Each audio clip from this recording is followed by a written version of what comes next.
अस्सलाम वालेकुम। एक बार फिर आपका दोस्त आपका भाई मोहम्मद आरिफ सिंह। जिस तरह से मैंने पहले भी एक छोटी सी वीडियो बनाया था, हो सकता है उसमें आवाज़ आपको क्लियर ना हो। इसमें हम जो खास एक सवाल लाए हैं वो ये है कि यहाँ पे चूंकि इंडियन पाकिस्तानी बहुत से स्टूडेंट शामिल हैं, तो एक सवाल जो मेन हर एक के लिए ज़रूरी होता है, वो स्टूडेंट के लिए, आप लोगों के लिए भी ज़रूरी है। हम पूछना चाह रहे हैं कि जो लैंग्वेज है यहाँ जर्मन थोड़ी सी मुश्किल है, लेकिन क्यों ज़रूरी है, इन्हीं से पूछते हैं।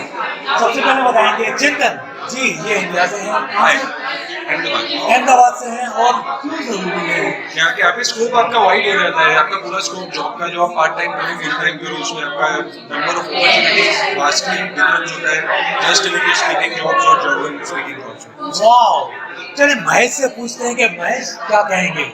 अगर आप जर्मन सीखते हैं यहाँ पे आके आपको लोगों से कम्युनिकेट करने में इजी हो जाता है। आप कहीं भी जाओगे, कोई भी काम करो, ऑफिशियल काम के लिए भी आपको बहुत इजी हो जाएगा, और उसके बाद आपको बाद में पढ़ाई कंप्लीट करके जॉब ढूंढने के लिए भी बहुत इजी होगा। बहुत शुक्रिया। क्या कहेंगे।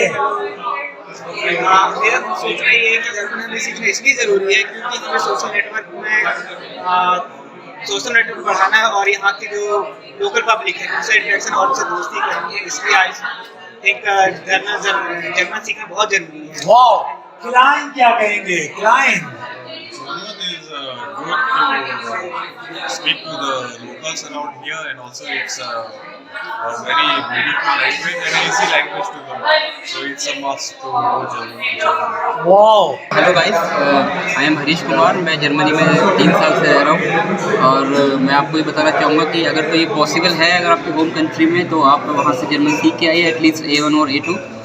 बिकॉज अगर आप यहाँ पर आ जाते हो तो आपके लिए बहुत मुश्किल हो जाता है टाइम मैनेजमेंट करना, क्योंकि आपको पढ़ाई भी करनी होती है, आपको काम भी करना होता है, क्योंकि आपको अपना रेंट पे करना है, और बहुत सारा स्ट्रेस भी होता है, आपको ग्रोसरी भी लेकर आनी है, तो ये बहुत आपकी हेल्प करेगा। लेकिन आज बहुत ही खूबसूरत नज़ारा आपके सामने है, और आवाज़ भी शायद आप सुनने में भी अच्छा लग रहा हो। और इस बेहतरीन माहौल में हमने लास्ट टाइम बात की थी कि जर्मनी क्यों ज़रूरी है। स्टूडेंट्स जब भी यहाँ आने की करते हैं, सबसे पहले वो ये सोचते हैं कि पहले यहाँ पहुँच जाएं, हमें इन्वायरमेंट मिलेगा, हमें लोग मिलेंगे, हमें टाइम मिलेगा, हम अपनी लैंग्वेज को सही करेंगे। लेकिन याद रखिएगा, ये आपकी गलतफहमी है। जब आप यहाँ आते हैं तो आप काम में लग जाते हैं, आपको घर का रेंट पे करना है, आपको अगर प्राइवेट में पढ़ रहे हैं तो उसकी फ़ीस पे करनी है। यहाँ पे सोशल नेटवर्क का टाइम नहीं मिलता शुरू में, यहाँ पे समझने में आपको टाइम लग जाता है। शुरू के 1 महीना, 1.5 महीना, 2 महीने तो आप कुछ काम ही नहीं कर सकते। आउटस्टैंडर बिहेवियर में आप तरमीम ढूंढते हैं, रजिस्ट्रेशन करवाते हैं, कार्ड आपका जो है पब्लिक ट्रांसपोर्ट के लिए ढूंढते हैं, आप अकोमोडेशन वगैरह प्रॉब्लम होती है, बहुत से प्रॉब्लम, बहुत सी स्ट्रेस होती है। और जब आप वहाँ से आ रहे होते हैं, आपको 6 हफ्ते तो कम से कम भी पासपोर्ट वापस मिलने में लगते हैं, उससे पहले भी आपके पास बहुत टाइम होता है।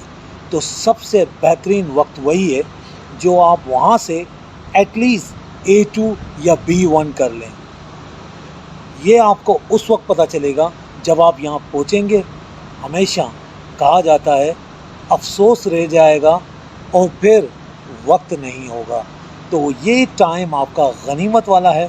इस वक्त जिस लम्हे में हैं, आप स्टडी के लिए सर्च कर रहे हैं, आप अपनी अपॉइंटमेंट बुक करवा रहे हैं, आप अपने एडमिशन्स वगैरह देख रहे हैं, इस टाइम को आप जर्मन सीखने में लगाएं, क्योंकि आप यहाँ पे सिर्फ बैचलर नहीं, फिर मास्टर भी करेंगे, और फिर मास्टर नहीं, आप अपने यहाँ पे रेजिडेंस वीज़ा के लिए भी करेंगे, और रेजिडेंस वीज़ा के साथ यहाँ आप सेटलमेंट भी होना चाहेंगे। तो ये सबसे अहम की है आपको जॉब ढूंढने के लिए, आपको यहाँ नेटवर्क के साथ कनेक्ट होने के लिए। यहाँ पे बहुत से इवेंट होते हैं फेस्टिवल में, आप अपने आप को अलाइन, अकेला फील ना करें। मिलते हैं फिर अगली वीडियो में अगले किसी व्लॉग के साथ। जब तक के लिए अपने दोस्त, अपने भाई को दुआओं में याद रखिएगा। अल्लाह हाफ़िज़।